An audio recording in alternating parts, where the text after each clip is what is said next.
గొప్ప విషయం అని చెప్పి అనేకసార్లు చెప్పాను. ఇప్పుడు కూడా ఆమె యొక్క మన కోసం పోరాడుతున్న తపన, అంకిత భావం పట్ల బీసీలు ఎప్పుడు కూడా తమ హృదయాల్లో దాచుకుంటారని చెప్పి ఈ సందర్భంగా నేను గుర్తు చేస్తాను. ప్రస్తుత విషయానికి వస్తే బీసీలకు ఏమిటి ఇప్పుడు పెంచిన రిజర్వేషన్ జనాభా 57% ఉంటే 42% రిజర్వేషన్లు ఇస్తే దీన్ని వ్యతిరేకించుకుంటూ కోర్టులు వేశారు. పోనీ ఈ కేసు అంత బలహీనంగా ఏం లేదు. అది ఒక ట్రెడిషన్గా ఒక మామూలు ట్రెడిషన్ అయిపోయింది. బీసీలకు ఏది పెంచినా కోర్టులు కొట్టేస్తాయి. మహారాష్ట్ర కొట్టేసింది, ఉత్తరప్రదేశ్లో కొట్టేసింది, మధ్యప్రదేశ్లో కొట్టేసింది, ఇక్కడ కూడా కొట్టేస్తుంది.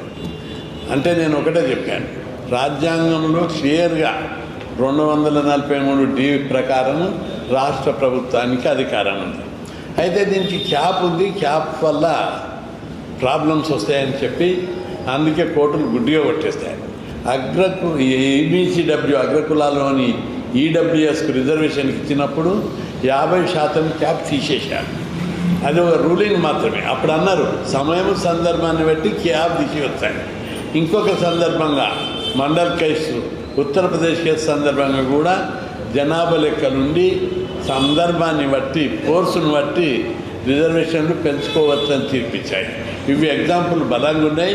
ఈ కేసు గెలవాలి, గెలవకపోతే దీని మీదనే యుద్ధం జరగాలని మొదటి నుంచి వాదించుకుంటూ వచ్చారు.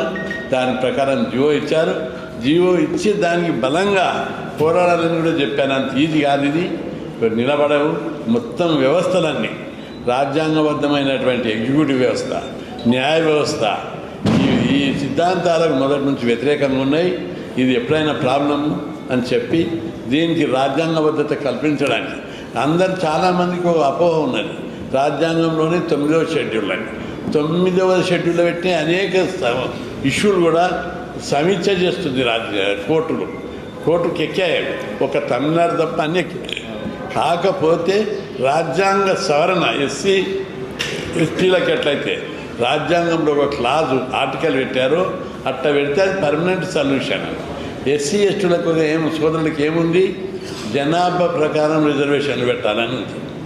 బీసీలకు కూడా జనాభా ప్రకారం అని చెప్పి 15(4), 16(4)లో ఒక క్లాజ్ యాడ్ చేస్తే ఇక పర్మనెంట్గా సాల్వ్ అయిపోతుంది. ఏ కోర్టు ఏ వ్యవస్థ కూడా దీన్ని అడ్డుకోదు. కాబట్టి దీన్ని చేర్చాలనేది. అయితే ప్రధానమంత్రి నరేంద్ర మోడీ గారికి కూడా ఈ దృష్టికి తీసుకొచ్చాం.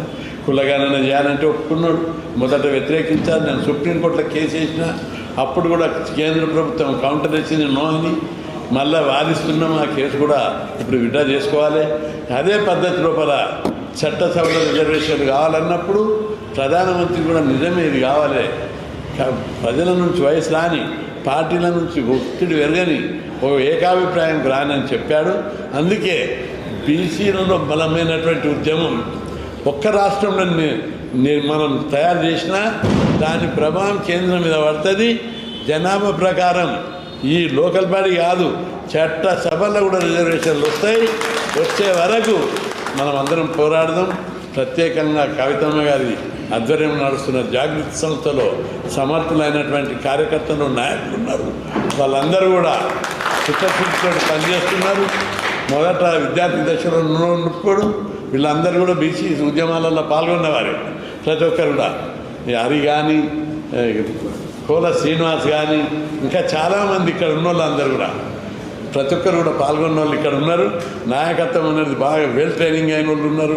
చాలా పెద్ద ఎత్తున ఉద్యమాలు చేసిన, అసెంబ్లీ మీద దాడి చేసినప్పుడు కానీ, ఆ తర్వాత అనేక ఉద్యమాలలో మిలిటెంట్ ఉద్యమాలు చేసినప్పుడు కూడా కార్యక్రమాలు ఉన్న వాళ్ళందరూ ఇక్కడ మీ సిద్ధాంతము, మీ అంకిత భావానికి నచ్చి ఇక్కడ బాగా అంకిత భావంతో పనిచేస్తున్నారు.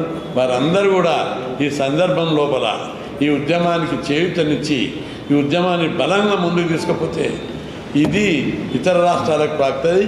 తప్పనిసరిగా అమ్మాయినా అడగంది అన్నం పెట్టరు.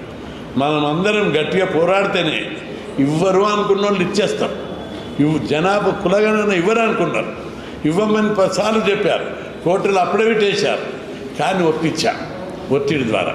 కాబట్టి ఇప్పుడు కూడా పెద్ద ఎత్తున మనం బలమైన ఉద్యమం, ఒక రాష్ట్రంలో తెలంగాణ ఉద్యమ కేంద్రం, ఈ ఉద్యమ కేంద్రంలో బలంగా ఈ ఉద్యమాన్ని మనం నిర్వహిస్తే తప్పనిసరిగా అది సాకారం అవుతుంది.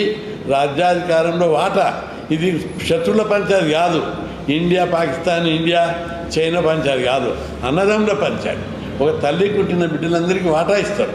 మనకు కూడా మనం అందరం అన్నదమ్ములం, మా వాటా అడుగుతున్నాం, మా వాటా ఇవ్వాలి.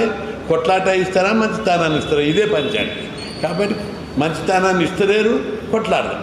కొట్లాడినా ఈ కొట్లాట ఎప్పటికి పర్మనెంట్ కాదు. కాబట్టి మా వాటా ఇచ్చేవరకే ఈ పోరాటాన్ని బలంగా నిర్వహించాలని చెప్పి అందుకు జాగృతి సంస్థ నుంచి బలమైన ఉద్యమంలో ఈ పూర్తి సహకారం ఉండాలి.